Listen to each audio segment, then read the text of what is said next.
Welcome to the Humanized podcast, all about personalizing your health. I'm your host, Rebecca Kelly, and today our topic will be gaps in children's nutrition, picky eating with Dr. Sheila Kilbane. Before I introduce Dr. Kilbane, I want to remind everyone to subscribe and get all of our other variety of casts in audio, video, and transcription at humanizedhealth.com. I'd also like to thank our lead sponsor, Village Green Apothecary at myvillagegreen.com. A little bit about Dr. Sheila Kilbane. She's a board-certified pediatrician who specializes in integrative medicine. She uses the best of traditional and integrative medicine to find the root cause of illness. Using her 7-step process, along with natural and nutritional therapies, Dr. Kilbane helps families significantly improve or resolve altogether illnesses such as colic, reflux, eczema, recurrent ear and sinus infections, asthma, allergies, and stomach and GI issues such as constipation and abdominal pain. She also conducts online education classes in addition to seeing individual patients in Charlotte, North Carolina. We're so lucky again to have you with us, Dr. Sheila. Thanks for being here. Oh, thank you, Rebecca. I love you. Rebecca and I we have to make ourselves stop talking when we finish these podcasts. Thank you for having me. I love it. It's so true, but you have such great knowledge and I just want to hear all about what you have to share. But today, right now, we're going to talk about why are children such picky eaters and should we be concerned? What's behind that?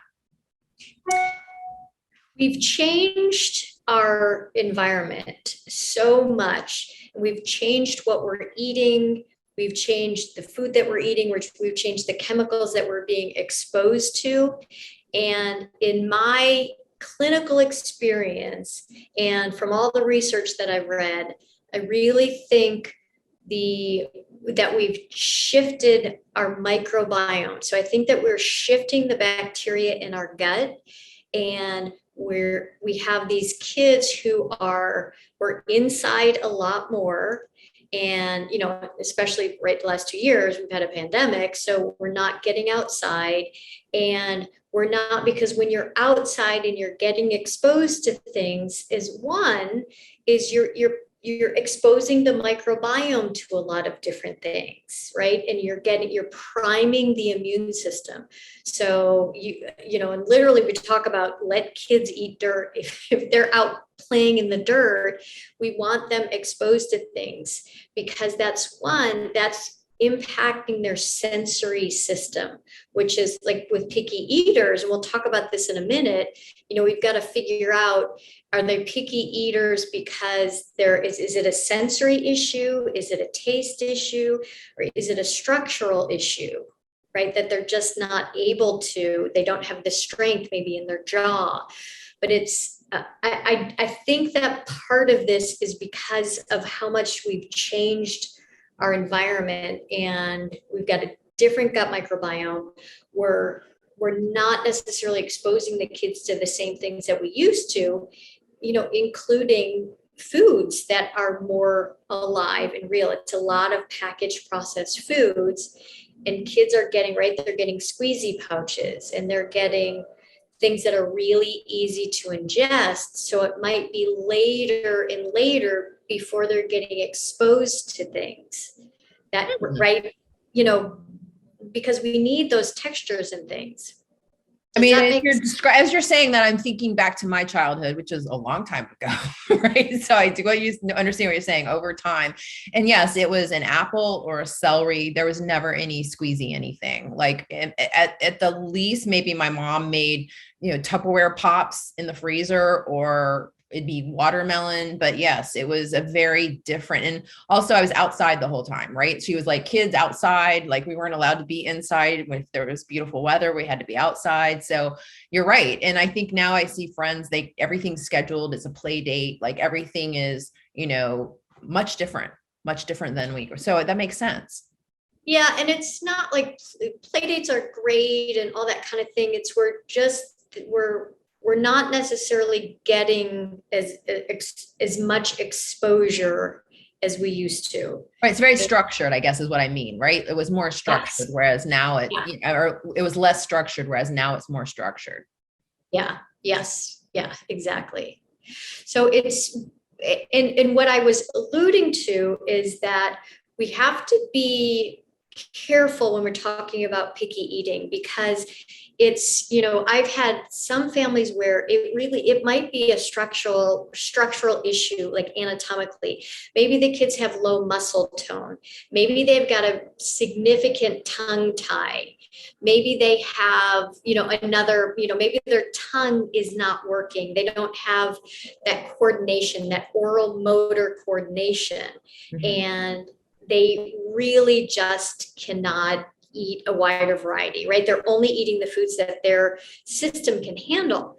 And you might have a relative. I mean, I've had so many times over the years where a grandparent or an aunt or an uncle will say, oh, give me that kid for a day and they'll start eating. And that's so hard for a parent to hear, because it kind of undermines everything that they're doing. And so I want to acknowledge the parents. If you've had anybody say that to you, I see you, because that's not always the case. And sometimes it's got to be a gradual. Sometimes they might need to work with an occupational therapist, or see an ENT, or a really good dentist who understands about that oral motor function. And so we're going to kind of take that aside, and we're just going to talk about the kids who they're just picky, right? They're a little sensitive to taste. Maybe the textures are a little bit off. And with those kids, the first thing you want to remember is that it can take 8 to 9 times of introducing a child to something before they'll eat it. And so you want to have it on their plate, and maybe it's just a very small amount, and they don't have to eat it, and I like to have an agreement where you just take one bite. That's all. You don't have to eat the whole thing. It's just maybe you do one new bite. You can either do that each day or maybe each week. And so that's the first thing. And when it comes to, how are we going to start to shift this? But when the other point that you had, we were talking about before we started, do we need to worry about this? And what are their nutrient deficiencies? And I want to talk about that right now, because sometimes when we replace the nutrients that are deficient, that actually improves the pickiness. Ooh. And one of the first things is zinc. So zinc impacts the taste buds in the palate. And the foods that are rich in zinc, our bodies don't really store zinc well. They don't store a lot of extra zinc. And we get it through oysters, beef, crab, pork, chicken, pumpkin seeds, cashews, almonds, chickpeas, oats. So if you're a picky eater to begin with, those foods are not high on your list of things that you're eating. And so within the kids in my practice, I'm checking a zinc level. But you don't necessarily have to check a zinc level. If you have a kid who's a super picky eater, you can do a 2-month trial of zinc to see if it improves. And what I have seen is that often within 2 to 3 weeks, we will start to see a difference. When you are supplementing zinc, I don't recommend you do it much longer than 2 months unless you're working with your pediatrician to get levels checked, because zinc and copper go hand in hand. And if we start to increase the zinc, we might start to deplete the copper. So you just want to be careful. But it's a very, very safe supplement. And the other thing that we do see, iron can be an issue, right? If you're not getting enough iron. And those are the 2 main ones. But the way that I like to do it, because it doesn't have to be, you don't have to do blood work, but if you really look at, I can listen to what a child is eating on a regular basis and say, okay, we're not getting enough iron, we're not getting enough fats, we're not getting enough of these things. Fats, especially omega-3 fats, are another thing that picky eaters are generally deficient in. And that's where part of why I wrote my book was so that families would know how to identify these things. And I list out what I call the foundational supplements. And those are so important because what we know this from the CDC is that 60% of kids don't get adequate amounts of fruits on a daily basis, and 92% of them do not get enough vegetables. That's huge, right? It's a shocking number, but when I think about some of the experiences I have with some of my girlfriends' kids, I'm like, I can kind of see that happening. But it's shocking. And the CDC is reporting this. So, right. And when you look at a typical, right, a lot of kids will have cereal for breakfast or a bagel or a toaster pastry, and then they might have pizza for lunch and then chicken nuggets for dinner. So we haven't seen a fruit or a vegetable at all. And that's where go easy. Maybe you start with, just one piece of fruit and one vegetable a day, and then you gradually increase it. Another statistic I wanted to share with you is that also from the CDC is that on any given day, 33% of kids are eating fast food and 36% of adults. So that's another huge number, because we know even with one fast food meal that starts to change the microbiome, so the bacteria in our gut. And, right, that's going to worsen inflammation. That's going to impact our immune system, which ultimately is going to impact our nervous system. So when it comes to behavior and sleep and meltdowns, and skin health, and so many things are impacted. So with the ways to get the kids to eat more foods, one of the things I love is to add a green smoothie in the morning, right? So if you and kids will eat it, they'll absolutely. So what you and do, you, of course, in your book, which I know you held it up, and it's Healthy Kids, Happy Moms. You do give recipes. Is it in there in the back? It is. And we have a starter recipe. Our health coach was wonderful, Haynes. She always talks about that starter recipe. So we add, it may be fruit heavy to begin with, and then maybe you have one leaf of lettuce or one piece of spinach. And then gradually, as the kids get used to it, you decrease the fruit and then you increase the greens. And then we can start to add things like chia seed and flax seed and hemp seed. And it's, you could do that with even a piece of, maybe some whole grain toast and nut butter, or an egg if your child is okay with eggs. That way you've gotten fat, protein, and then these phytonutrients from the fruits and vegetables. And that's going to last them until lunchtime, so that they're not going to have a blood sugar dip. And that is so much better than a big load of sugar, which is what you get from cereal and milk or a bagel and cream cheese, right? Right. There are ways to do this gradually, so that you're not, because I always talk about the triggers of inflammation, right? And inflammation contributes to illness. And if stress is one of the triggers of inflammation, if you try to make these huge sweeping changes at home, you'll be cursing my name, and you'll just, it just will not be a fun existence in your household right then. So if you make them gradual, and if you start to decrease the sugar, their taste buds also change, because they're not being bathed in sugar all the time. And your taste becomes more sensitive for more natural flavors, because, right, we hit those more subtle taste buds on the palate. And right, it can be the difference between a black raspberry that's, fresh and in season, versus maybe one that is, that you buy in the middle of the winter time. That is, that's definitely a more subtle one, but versus, a raspberry popsicle, or, something that's going to have a lot of sugar in it.